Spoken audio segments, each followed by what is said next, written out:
수요 기도 모임 요한계시록 특강 41번째 시간입니다. 오늘은 계시록 19장 11절에서 21절까지 말씀드리도록 하겠습니다. 주님의 재림과 아마겟돈 전쟁이 되겠습니다. 지난 시간에는 하늘에서 음녀 바벨론의 심판을 기뻐했다는 내용과 어린 양의 혼인잔치에 대해서 말씀드렸습니다. 주님의 신부인 교회는 휴거된 후 그리스도의 심판 속에서 불로 시험을 받고 점과 주름을 없이 한 후에 정결한 상태로 혼인식에 참석해야 한다라고 말씀드렸습니다. 계시록 19장 11절부터는 신실한 그리스도인들이 그렇게 고대하던 주님의 지상 재림이 시작됩니다. 아울러 인류 역사 6천년의 최후의 전쟁인 아마겟돈 전쟁도 같이 발발하게 됩니다. 우리는 주님의 재림에 대한 구절들을 이미 앞에서 공부했었습니다. 다시 한번 좀 복습 차원에서 다시 한번 살펴보겠습니다. 계시록 6장 15, 17절인데요. 그러자 땅의 왕들과 위대한 사람들과 부유한 사람들과 총대장들과 막강한 사람들과 모든 노예와 자유로운 사람마다 토굴들 속과 산들의 바위들 속에 자신들을 숨겼더라. 그러면서 산들과 바위들에게 이같이 말하였더라. 우리 위에 떨어지라. 그리하여 우리를 그 보좌에 앉으신 분의 얼굴로부터 숨기고 어린 양의 진노로부터 숨기라. 이는 그분의 진노의 위대한 날이 임하였기 때문이라. 그런즉 누가 능히 서겠느냐. 주님의 재림이 진노의 위대한 날인 이유는 아마겟돈 전쟁이 같이 수행되고 주님을 믿지 않았던 자들과 성도를 핍박했던 자들에 대한 복수와 심판이 함께 이루어지기 때문입니다. 자, 계시록 11장 15절에서도 그리고 일곱째 천사가 나팔을 울렸더니 하늘에서 커다란 음성들이 있어 말하기를 이 세상의 왕국들이 우리 주의 왕국들과 그분의 그리스도의 왕국들이 되는도다. 그리하여 그분께서 영원 무궁토록 통치하시리라 하였더라. 아멘. 계시록 14장 19, 20절 말씀입니다. 그러자 그 천사가 땅에 그의 낯을 휘둘러 땅에 포도나무를 모았으니 그것을 하나님의 진노의 거대한 포도즙 틀 속에 던졌더라. 그리고 그 포도즙 틀이 도성 밖에서 밟혔고 피가 포도즙 틀 밖으로 나왔는데 심지어 말의 굴레들까지 닿았으며 1600펄롱의 공간까지 이르렀더라. 자, 이 포도즙 틀 심판은 아마겟돈 전쟁에 이어서 연이어서 일어난다라고 말씀드렸습니다. 하나님의 시간표에 있어서 가장 위대한 날은 그분의 아들이 이 땅에 다시 오셔서 그분에게 속한 모든 것들을 인수하시고 소유하시는 날입니다. 그러므로 성경에서 가장 위대한 날은 또 가장 위대한 사건은 주님께서 재림하시는 날일 것입니다. 창세기 3장 15절인데요. 또한 너와 그 여자 사이에 또 너의 씨와 그녀의 씨 사이에 내가 적개심을 두겠노라. 그 여자의 씨가 너의 머리를 상하게 할 것이요 너는 그의 발꿈치를 상하게 할 것이라. 자, 그 여자의 씨는 동정녀 마리아의 몸을 빌려서 이 땅에 오신 예수 그리스도십니다. 너의 머리, 바로 사탄의 머리죠. 사탄을 지칭하는 것입니다. 주님은 십자가 사건으로 순환을 당하셨으나 성경 기록대로 부활하셨습니다. 발꿈치를 상하신 정도인 것이죠. 뱀은 사탄으로 그의 씨는 멸망의 아들인 적그리스도입니다. 뱀의 씨가 머리에 상처를 입는 것, 즉 그의 영원한 멸망은 그리스도께서 십자가에서 죽었을 때 일어나지 않고 재림 때에 일어나는 것입니다. 주님의 재림에 대한 여러 성경 구절들이 있지만 대표적인 표현이 창세기 6장의 그 노아의 날들, 롯의 날들, 그리고 인자의 날들로서 바로 주님의 재림의 날인 것입니다. 누가복음 17장 26절인데요. 그런즉 노아의 날들에 있었던 것과 같이 인자의 날들에도 그러하리라. 누가복음 17장 28절 30절 말씀입니다. 마찬가지로 노체 날들에도 있었던 것과 같이 그들은 먹었고 그들은 마셨으며 그들은 사들였고 그들은 팔았으며 그들은 심었고 그들은 건축하였도다. 그러나 롯이 소돔에서 나간 바로 그날에 하늘에서 불과 이왕이 비오듯 내렸고 그들 모두를 멸하였느니라. 인자가 드러나는 그날에도 그와 같으리라. 주님의 재림이 반드시 실현되어야 하는 이유는 세상이 점점 더 좋아져서 점진적으로 보다 높은 이상들을 실현하는 것이 아니라 계속해서 더 나빠져 가고 있고 사람들이 더욱 사악해져서 죄가 폭발적으로 증가하고 있기 때문인 것입니다. 아담과 이브가 하나님께 불순종했을 때 하나님께서는 그들을 심판하셔서 에덴 동산에서 아담과 이브를 쫓아내셨습니다. 시간이 흐르면서 사람들이 악해지자 하나님께서는 노아의 홍수를 일으켜서 악을 퍼뜨린 천사의 자식들과 거인들, 사람들을 물에 빠져 죽게 하시고 새롭게 시작하시도록 그렇게 노아에게 명령하셨습니다. 그러나 시간이 흐르면서 사람들이 더욱 악해지자 하나님께서는 갈대아 우르에서 아브라함을 부르시고 그의 후손들로 하여금 주의 왕국을 이 땅에 세울 계획을 세우셨습니다. 하나님께서는 이스라엘을 세상의 예표인 이집트 땅에서 이끌어내시고 시내산에서 그들에게 율법을 주셨습니다. 하나님의 의의 기준인 율법을 받고도 이스라엘이 시간이 갈수록 더욱 타락하자 하나님께서는 필리스타인, 암몬족, 모압족인 모압 및 시리아 족속들을 보내서 그들을 징치하셨습니다. 그분은 다윗을 통해 새롭게 시작하도록 하셨으나 그들이 계속 더 타락함으로 바빌론의 느부갓네살 왕을 보내서 예루살렘을 불태워 버리셨습니다. 하나님께서는 그들이 변화돼서 새롭게 될 것을 기대하셨지만 그들이 계속해서 더더욱 악해짐으로 마지막으로 하나님께서는 자신의 아들을 보내셨는데 그들은 그분의 아들마저 십자가에 못 박았던 것입니다. 지금까지 사람들은 시간이 흐를수록 더 부패하고 더 타락해 왔으므로 하나님께서는 조만간 부활하신 아들을 다시 이 땅에 보내셔서 모든 악을 말끔히 깨끗이 씻어 버리실 것입니다. 자, 그러면 이제 계시록 19장 11절 보십시오. 계시록 19장 11절 말씀. 그리고 내가 하늘이 열린 것을 보았더니 보라 흰말 한 마리라. 또한 그 위에 타신 분은 신실하시고 진실하신 분이라 불렸으며 그분께서는 의로 심판을 행하시고 전쟁을 하시느니라. 자, 이 구절은 계시록 4장 1절에서 3절 이후 하늘이 두 번째 열리는 장면입니다. 환란 끝의 상황인 것이죠. 본 구절의 흰말은 하늘에 초자연적인 동물이 있음을 보여줍니다. 열왕기하에 그 엘리야가 승천할 때도 초자연적인 동물을 타고 승천했었죠. 열왕기하 2장 11절인데요. 이윽고 그들이 계속 나아가 대화하는 동안 이러한 일이 있었으니 보라 불병과 한 대와 불말들이 나타나 그들 둘을 갈라놓았더라. 그리고 엘리야는 회오리 바람에 의하여 하늘로 올라갔더라. 자, 엘리사도 그런 초자연적인 동물들을 보았습니다. 열왕기하 6장 17절 말씀입니다. 그러고 나서 엘리사가 기도하여 말씀드리기를 주여 제가 당신께 간구하오니 그가 볼 수 있도록 그의 두 눈을 열어주소서 하였더라. 그러자 주께서 청년의 두 눈을 열어주셨고 그가 보았더니 보라 산이 엘리사 주위에 있는 불말들과 불병거들로 가득하였더라.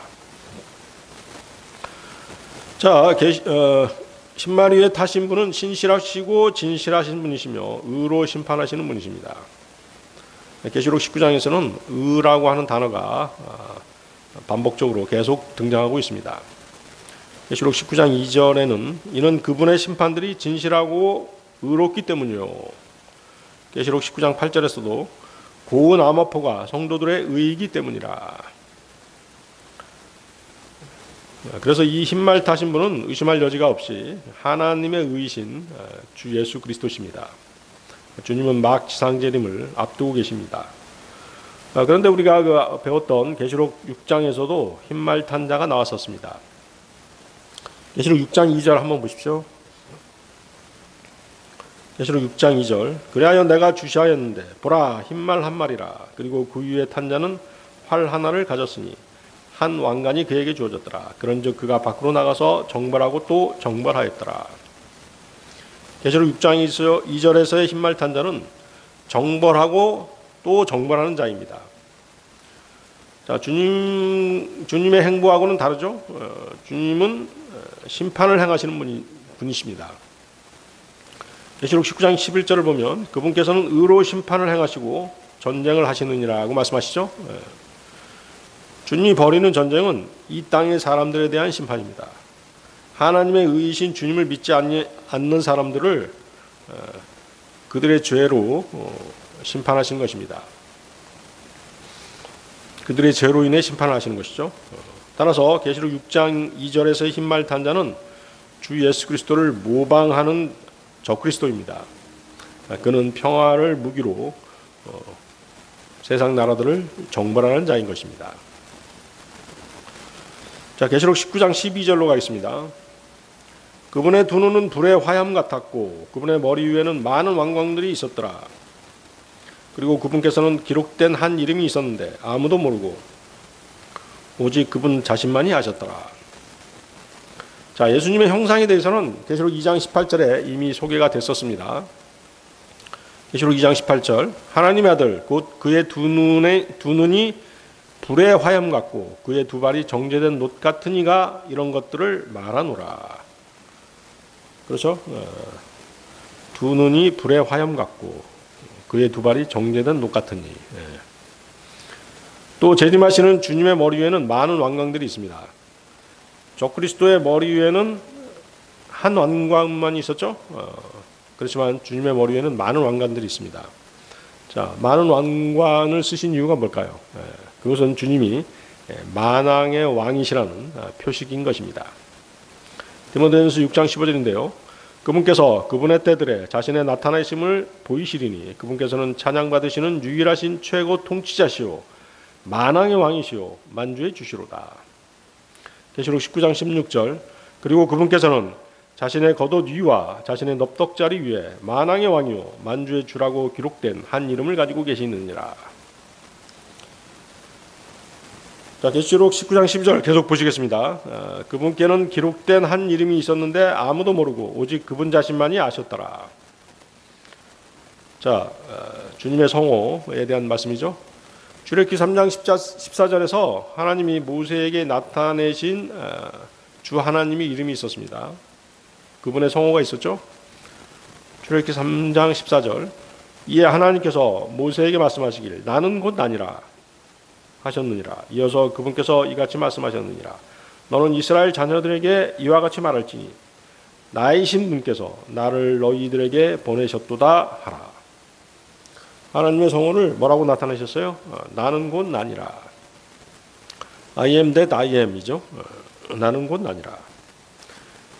창조주신 주님의 이름을 정확히 발음할 수가 없는 것은 세상에 어떤 사람도 그 발음을 들어보지 못했기 때문입니다. 주님의 성호는 거룩한 이름이며 너무 거룩해서 어떤 유대인들일지라도 발음하지 못했습니다. 유대인들은 그분의 이름이 성경에 나올 때마다 아도나이라고 발음했지만 이것은 그 이름을 표시한 정확한 철자가 아닙니다.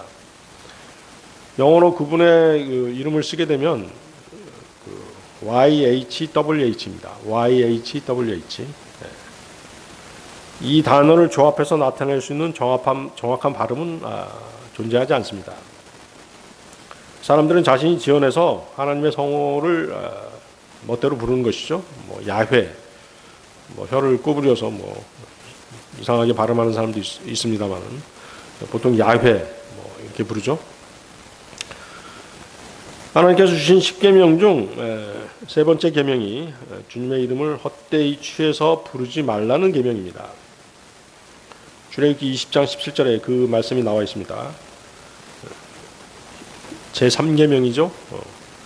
너는 주 너의 하나님의 이름을 헛되이 취하여 말지니라. 이는 주가 그의 이름을 헛되이 취하는 자를 무죄하다고 하지 않을 것이기 때문이라. 하나님께서 그분의 이름을 계시하지 않는 이유는 인간들이 그분의 이름을 모욕할 것이기 때문입니다. 그분은 만유를 창조하시고 소유하시는 분이시기 때문에 딱 한 가지 이름으로 주 하나님을 정의할 수는 없는 것입니다.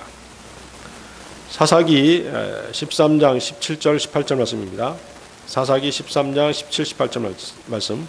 그런즉 마노아가 주의 천사에게 말하기를 당신의 이름이 무엇이니까 이는 당신이 하신 말씀들이 이루어질 때 저희가 당신을 공경하려 함이니이다.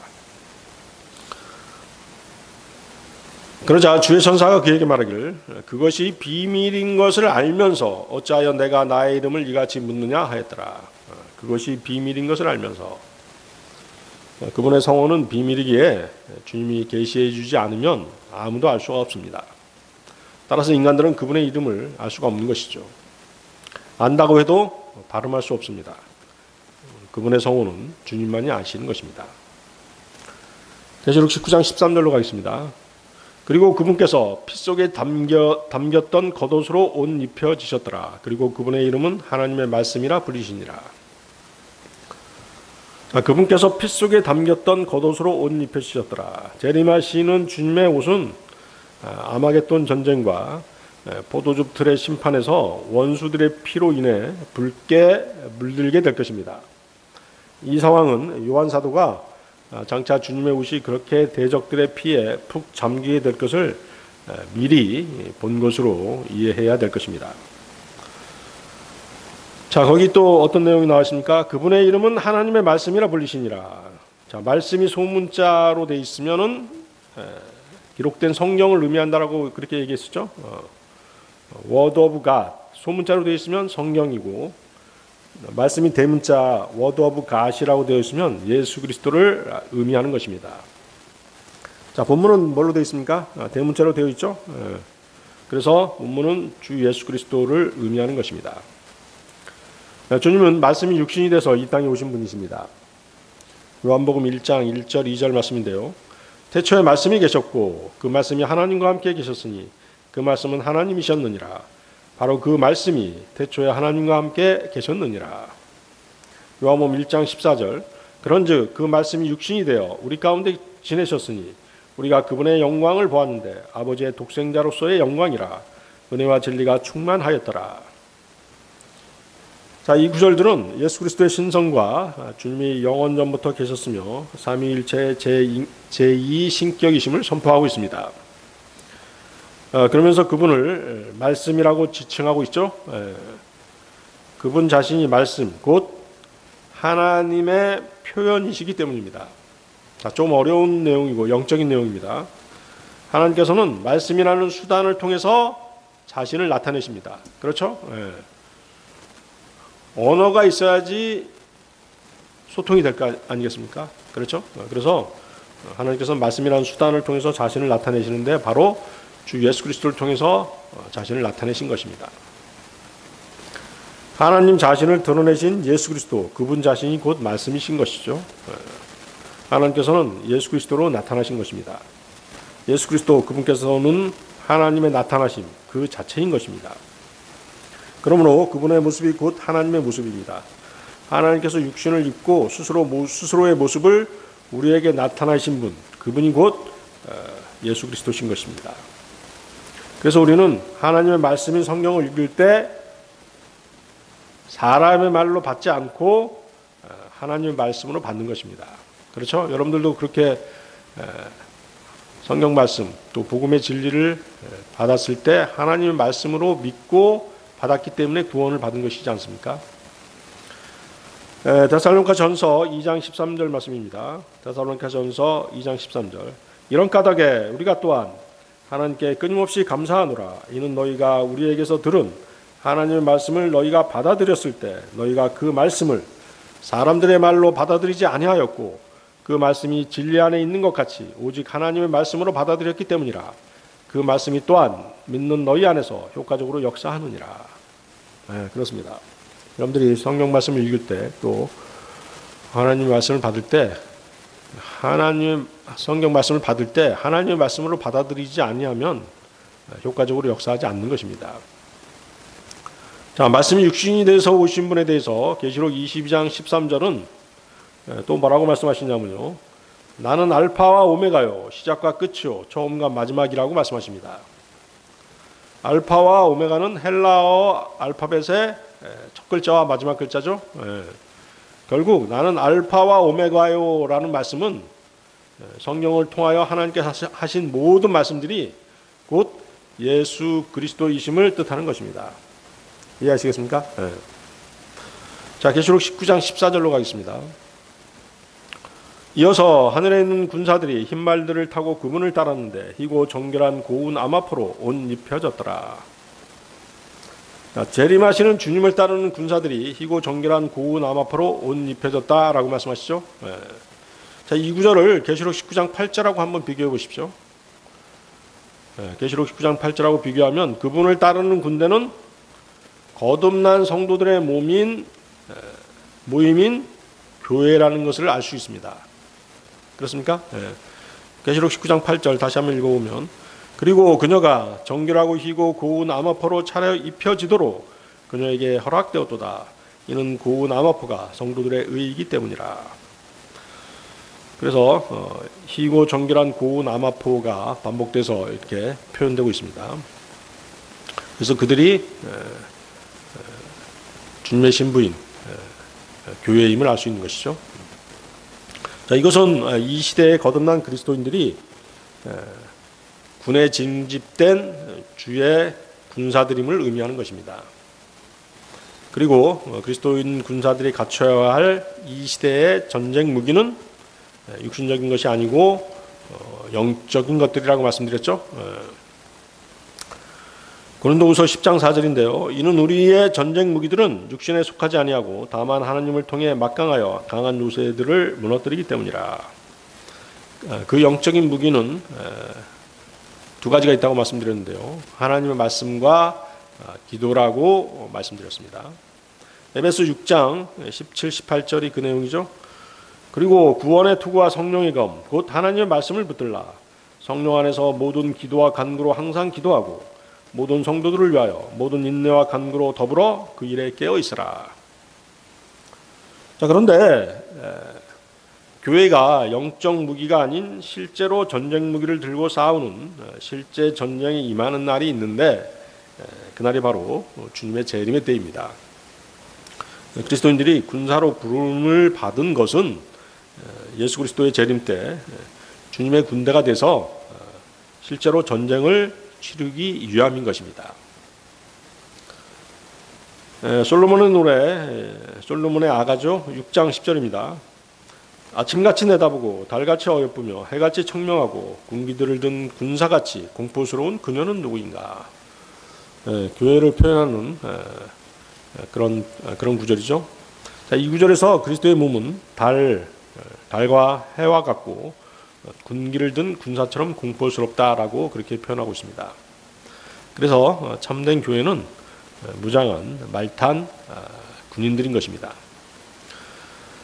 그들은 주님의 재림 때 초자연적인 죽지 않는 존재로서 주님처럼 초자연적인 말들을 타고 주님과 함께 내려오게 될 것입니다. 휴거되고 부활한 그리스도인들이 이 땅에 다시 나타나는 날은 주님의 재림 때이고 주의 군사로 나타나는 것입니다. 골로새서 3장 4절 말씀대로 주님과 함께 영광 중에 나타나는 것이죠. 골로새서 3장 4절 말씀, 우리의 생명이신 분 곧 그리스도께서 나타나실 때면 너희 역시 그때 영광 가운데서 그분과 함께 나타나게 되리라. 계시록 19장 15절로 가겠습니다. 또 그분의 입에서 예리한 검 하나가 나왔는데 그분께서 그것으로 민족들을 치려 하심이라. 그리고 그분께서 철장으로 그들을 다스리시리라. 또한 그분께서 전능하신 하나님의 맹렬함과 진노의 포도즙 틀을 밟으시리라.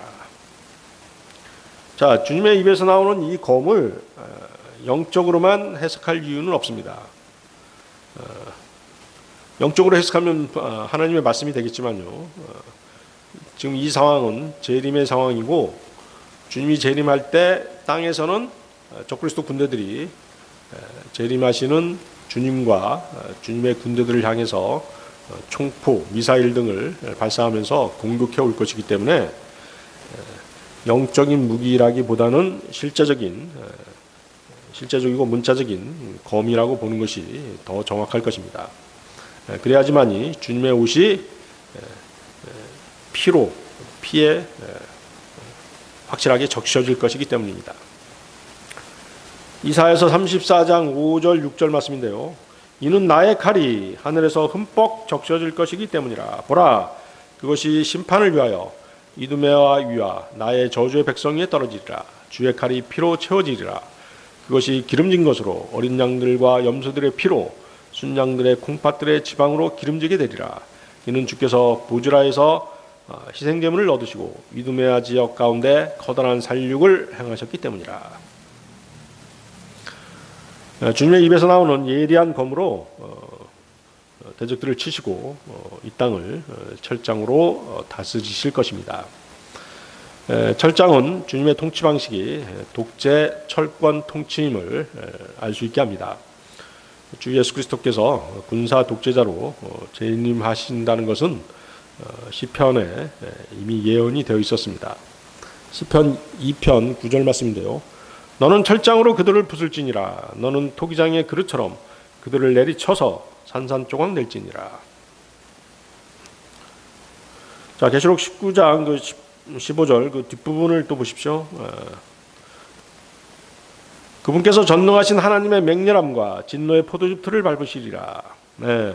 이 포도즙 틀 심판에 대해서는 계시록 14장 17절에서 20절에서 자세히 설명을 했었습니다. 다시 한번 보십시오. 계시록 14장 17절 20절. 그리고 또 다른 천사가 하늘에 있는 성전에서 나왔는데 그 또한 예리한 낫 하나를 가지고 있었더라. 그리고 또 다른 천사가 제단에서 나왔는데 그는 불에 대한 권능을 가졌더라. 그리고 예리한 낫을 가진 자에게 큰 외침으로 소리치며 말하기를 너의 예리한 낫을 휘둘러 땅의 포도송이들을 모으라. 이는 그녀의 포도들이 충분히 익었기 때문이라 하였더라. 그러자 그 천사가 땅에 그의 낫을 휘둘러 땅의 포도나무를 모았으니 그것을 하나님의 진노의 거대한 포도즙 틀 속에 던졌더라. 그리고 그 포도즙 틀이 도성 밖에서 밟혔고 피가 포도즙 틀 밖으로 나왔는데 심지어 말의 굴레들까지 닿았으며 1600펄롱의 공간까지 이르렀더라. 거기 20절에 보면 이제 1펄롱이라고 하는 그 길이의 단위가 나오죠. 1펄롱은 약 200에서 201m 정도 됩니다. 그래서 거기 그 1600펄롱까지 흘러갔다라고 하니까 1600 곱하기 200일 하게 되면 32만 1600m가 되겠습니다. 그러면 이제 약 322km가 되겠죠. 그래서 말 굴레니까 말 곱비 높이로 해서 322km까지 피의 강이죠. 아마도 피의 강이 돼서 흘러가게 되는 것입니다. 그러니까 어마어마한 살육이 일어나게 된다는 것이죠. 주님의 때에 그런 일이 일어나게 되는 것입니다. 포도즙 틀은 이제 그 예루살렘 밖에 설치되어 있습니다. 대환란 때 주의 도성인 예루살렘은 이미 도덕적으로 완전히 타락한 상태에 있습니다. 성경은 그 도시를 예루살렘을 소돔과 이집트라고 부르셨습니다. 계시록 11장 8절에 그 내용이 나와 있죠. 그리하면 그들의 죽은 몸들이 거대한 도성의 거리에 놓이리니 그것은 영적으로 소돔과 이집트로 불리는 곳이요 또한 우리 주께서 십자가에 못 박히신 곳이라. 대환란 때 예루살렘은 우상 숭배의 중심지가 되어버립니다. 그것은 적그리스도의 통치로 완전히 타락해 버린 것입니다. 또한 예루살렘은 반역하는 무리가 모이는 곳이 되어버렸습니다. 예루살렘 밖에서 그들은 포도즙 틀 심판을 받게 될 것입니다. 이사야서 63장 1절 3절인데요. 이사야서 63장 1절에 3절 말씀. 에돔에서 나오며 물든 의복들을 입은 채 보즈라에서 나오는 이자가 누구인가? 그의 의관이 영광스럽고 그의 힘의 위대함으로 나아가는 이자가 누구인가? 의 안에서 말하고 구원하기에 막강한 나로다. 너는 어찌 너의 붉은 복장을 하고 있으며 너의 의복들은 포도즙 짜는 틀을 밟는 자 같은가? 내가 홀로 포도즙 틀을 밟았도다. 그리고 백성들 중에서는 아무도 나와 함께 하지 아니하였도다. 이는 내가 나의 분노 가운데서 그들을 밟을 것이요 나의 노여움 가운데서 그들을 짓밟을 것이기 때문이라. 그리하여 그들의 피가 나의 의복들 위에 뿌려질 것이요 나는 나의 모든 의상을 얼룩지게 하겠노라. 네, 굉장히 잔인한 장면일 수 있지만 악인들에 대한 주님의 진노가 이렇게 표출되고 있는 것입니다. 포도즙 틀 심판이라고 하는 이러한 잔인한 장면을 통해서 표출되고 있는 것이죠. 요엘 선지자는 이곳이 에호사밧 골짜기라고 밝혀주고 있습니다. 민족들이 심판이 있는 곳이죠. 그래서 염소로 판정받는 민족들이 포도즙 틀 안에 던져지게 되어 있는 것입니다. 요엘서 3장 2절인데요. 내가 모든 민족들도 모으겠고 여호샤밧 골짜기로 그들을 데리고 내려가겠으며 나의 백성과 나의 상속재산인 이스라엘 위하여 거기서 그들과 함께 변론하겠노라. 그들은 이스라엘 민족들 가운데 흩었으며 나의 지역을 나누었도다. 요엘은 이 골짜기에 대해서 3장 12, 14절에서 다음과 같이 증언합니다. 요엘서 3장 그 밑에 요엘서 3장 12, 14절도 보십시오. 이 교도들은 깨어나서 여호사밧 골짜기로 올라올지어다. 이는 내가 그곳에 앉아서 주의를 에워싼 모든 이교도를 심판할 것이기 때문이라. 너희는 낯을 대라. 이는 수확물들이 익었기 때문이라. 너희는 와서 밟으라. 이는 압축틀이 가득 찼고 지방들이 넘쳐 흐르기 때문이라. 이는 그들의 사악함이 대단히 크기 때문이라. 무리들이로다. 겨리의 골짜기 안에 있는 무리들이로다. 이는 주의 날이 겨리의 골짜기 안에서 가깝기 때문이라. 네. 그래서 포도즙 틀 안에 악인들을 쳐놓고 던져놓고 주님께서 그 포도즙 틀을 밟으시는 것입니다. 그리고 그 피가 말 곱비 높이로 해서 322km를 흘러 내려가게 되는 것이죠. 그래서 거기 보면 이제 여호사밧이라고 하는 그런 지명이 나오는데요. 여호사밧은 여호와께서 심판하신다 그런 뜻이죠. 따라서 이 이름은 이름 그대로 심판에 관한 예언과 관련이 있는 것입니다. 그런데 요한 사도는 이곳을 아마겟돈이라고 불렀던 것입니다. 계시록 16장 16절인데요. 그런즉 그가 히브리어로 아마겟돈이라 불리는 장소로 그들을 한데 모았더라. 그래서 이제 그 아마겟돈이라고 하는 이름 뜻은 많은 무리의 산 혹은 살육의 산이라고 그렇게 말씀드렸죠.